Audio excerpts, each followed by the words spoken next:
اعوذ باللہ من الشیطان الرجیم، بسم اللہ الرحمن الرحیم۔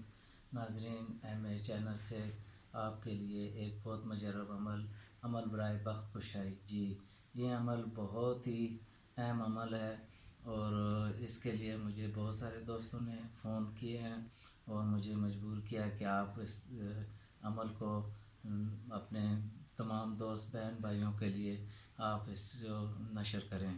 تو اس عمل کی طرف جانے سے پہلے ایک بات ضروری سمجھتا ہوں، وہ یہ ہے کہ آج کل کے نفس و نفسی کے دور میں ہر بندہ مصروف ہے اور اپنے کاموں میں بہت زیادہ مصروف ہے۔ اس اہم مسئلے کے لیے وہ اس چیز کو سوچ نہیں پا رہا ہے کہ یہ کتنا اہم مسئلہ ہے، جس کے لیے والدینوں کی نیندیں حرام ہو چکی ہیں۔ جس طریقے سے بے روزگاری بہت اہم مسئلہ بنا ہوا ہے پاکستان میں، اسی طرح یہ بچیوں کے رشتوں کا بھی مسئلہ بہت اہم ہو رہا ہے۔ تو عمل بتانے سے پہلے آپ کے لیے ایک بہت ہی اہم بات، اس کے لیے عمل کرنے سے پہلے آپ نے 7 اگربتیاں لینی ہیں اور جس وقت عمل آپ نے شروع کرنا ہے تو آپ نے اگربتیوں کو سلگانا ہے۔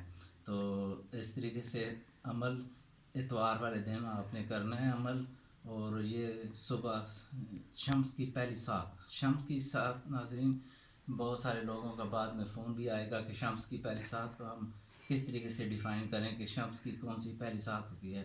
اتوار والے دن جس وقت سورج نکل رہا ہو تو شمس کی پہلی ساتھ ہوتی ہے۔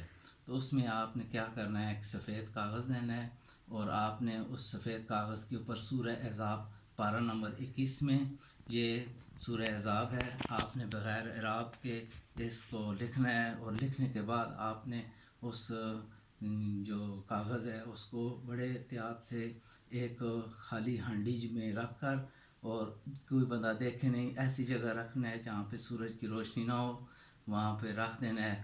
اور جس وقت انشاءاللہ تعالی اللہ کے فضل و کرم سے یہ عمل 14 دن کے بعد آپ کے لیے ایک بہت مناسب رشتہ آئے گا، اس طریقے سے آپ کی مشکل جو ہے وہ آسان ہو جائے گی۔ تو جب آپ فیض یاب ہو جائیں اس عمل سے، تو یہ لکھی ہوئی صورت اپنے کسی دوست بہن بھائی کو دے دیں تاکہ اس کی بھی بخت کشائی ہو۔ یہ عمل صرف خواتین کے لیے نہیں ہے، مردوں کے لیے بھی ہے۔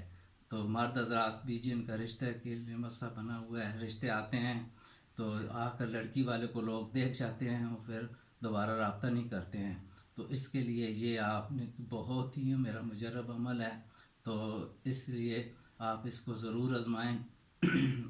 انشاءاللہ تعالی اللہ آپ کا حامی و ناصر ہو۔ اللہ حافظ۔